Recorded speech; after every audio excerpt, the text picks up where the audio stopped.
Selamat datang di Pojok Santai.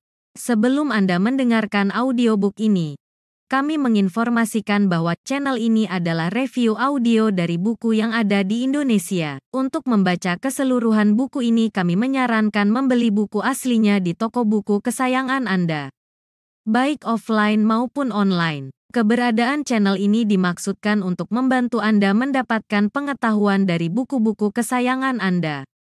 Jangan lupa untuk subscribe, like, dan komen.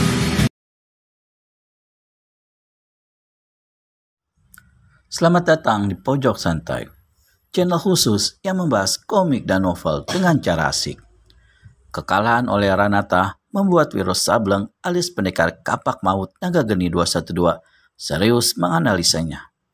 Berhasilkah Wiro mendapat rahasia di balik silat Ranata? Yuk langsung saja simak video berikut ini.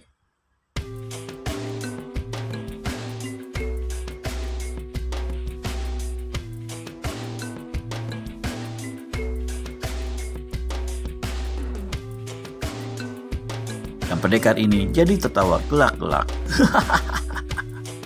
Sebenarnya, dasar permainan silat yang dimiliki Ranata tidak ada bedanya sama sekali dengan ilmu silat manapun. Cuma dalam gerakan-gerakan yang dipakainya, semuanya dilakukan secara terbalik, hingga dengan sendirinya aneh dan sukar diduga. Dan satu-satunya cara untuk dapat menghadapi ilmu silat seperti itu, ialah dengan jalan membuat gerakan-gerakan silat secara terbalik pula.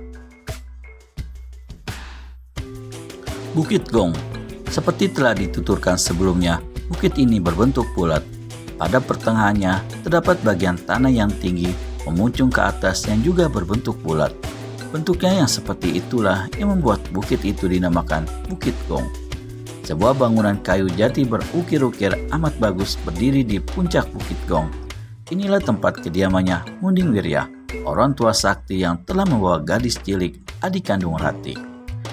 Dan kesini pula lah pendekar 212 Wiro Sableng menuju. Wiro sampai di Bukit Gong sewaktu matahari telah jauh condong ke barat. Dia langsung masuk ke dalam dan menjura di hadapan Munding Wirya. Di samping seorang tua saat itu duduk gadis kecil yang kelak akan menjadi muridnya. "Mohon maaf orang tua, pesan dan tugas yang kau berikan gagal kulaksanakan. Sesuatu telah terjadi," kata Wiro. Munding Wirya meneliti paras Wiro Sableng, memperhatikan ujung pakaian yang robek lalu bertanya, "Apa yang telah terjadi?" Wiro lalu menuturkan peristiwa yang dialaminya.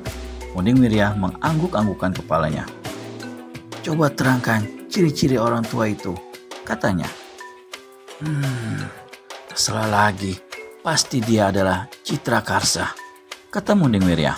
Di wajahnya menyeruak sebuah senyum kecil. "Siapakah orang tua yang bernama Citra Karsa itu sebenarnya? Juga anak yang berotak miring tapi berilmu lihai itu?" tanya Wiro ingin tahu. Munding Wirya menarik nafas panjang lalu menjawab, "Dulu, dia adalah seorang menteri kerajaan Pajajaran, berilmu tinggi, berotak cerdas, berbudi luhur, bijaksana, serta jujur." Lalu Munding Wirya menceritakan asal-usul sampai Citra Karsa bersama anaknya melarikan diri dan tinggal di dalam hutan. Mau tak mau, pendekar 212 merasa terharu juga mendengar kisah yang menyedihkan itu. Mungkin sekali karena iba terhadap orang tua itulah Rati mengambil keputusan untuk tinggal di situ, kata Wiro. "Kurasa demikian," menyahut Munding Wirya.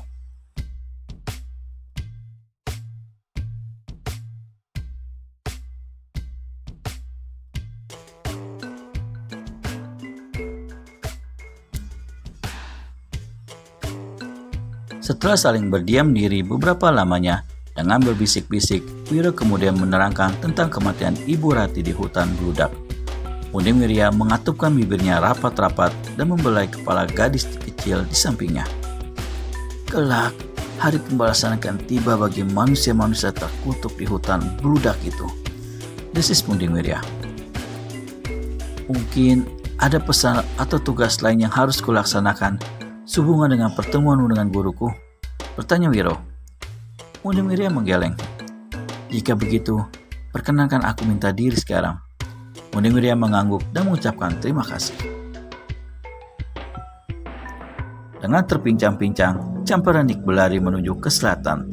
Tepat pada waktu matahari tenggelam, sampailah dia di sebuah sungai dan menyusuri sungai ini ke arah muara. Waktu itu terang bulan, hingga dengan mudah ia bisa melihat jalan yang ditempuhnya dan dengan mudah pula bisa lari secepatnya.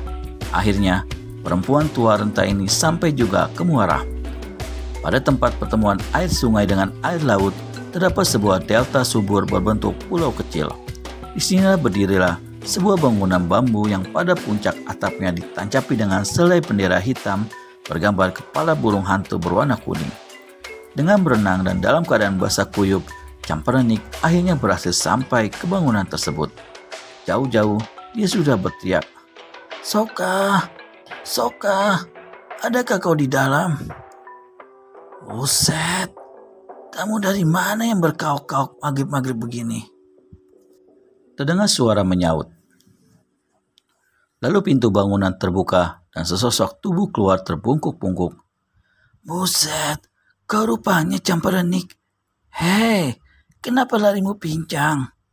Camparanik sampai di hadapan laki-laki tua itu dan langsung menangis terseduh-seduh.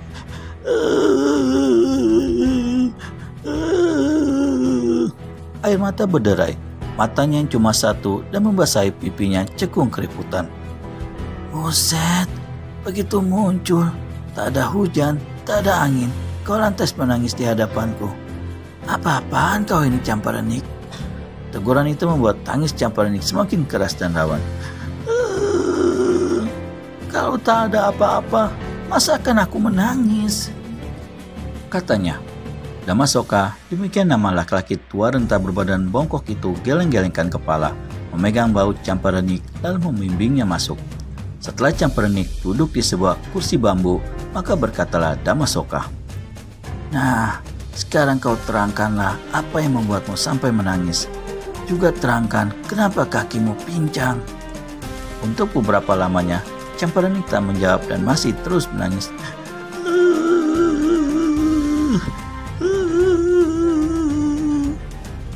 Damasoka menarik ujung pakaiannya, lalu dengan sikap yang lucu, seperti dua orang muda-mudi tengah berkasih sayang, disekanya air mata yang membasahi pipi Camparanik dan dia berbisik, "Hentikan tangismu Camparanik, hatiku tak tahan melihat kau menangis. Katakan, siapa yang berbuat hingga kau sampai menangis sebegini rupa?" Camparanik hentikan tangisnya. 11 tahun aku mencari-cari seorang calon murid. Ketika aku akan mendapatkannya, ketika calon murid itu sudah berada di tanganku, tahu-tahu datanglah Munding Wirya tidak merebutnya.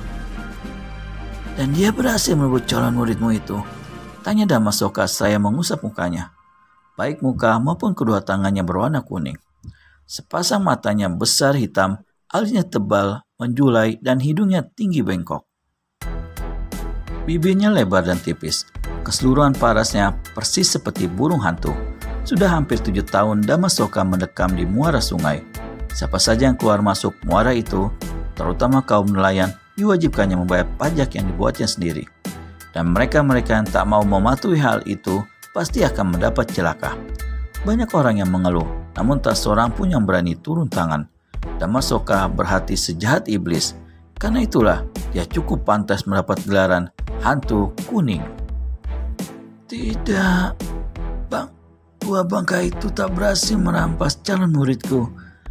Tetapi ketika aku dan dia tengah bertempur, sesosok bayangan yang aku tidak kenal telah menyambar calon muridku dan melarikannya.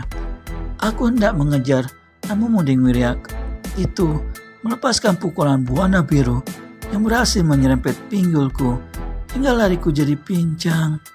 Dan Camparanik menangis lagi macam anak olokan. "Sudahlah, nanti aku akan beri hajaran pada Munding Wirya," berjanji Damasoka. Saya membelai rambut Camparanik.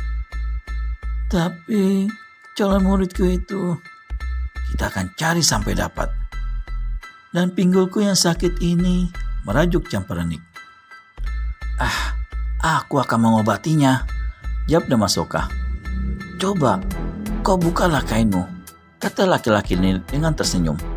Cemperenik dengan sikap malu-malu dan kegenit-genitan memperlonggabul kain yang melekat di tubuhnya hingga kain itu merosot sampai ke pangkal pahanya. "Buset, tubuhmu masih semulus dulu juga," kata Damasoka pula sambil tertawa mengekeh, meskipun sesungguhnya keadaan tubuh Cemperenik telah dibalut dengan kulit-kulit loyo dan keriput. Siapakah dua tokoh itu? Temukan jawabannya di video selanjutnya hanya di channel Pojok Santai. Segera subscribe dan tekan tombol lonceng untuk mendapat notifikasi video terbaru dari kami. Terima kasih dan sampai bertemu kembali.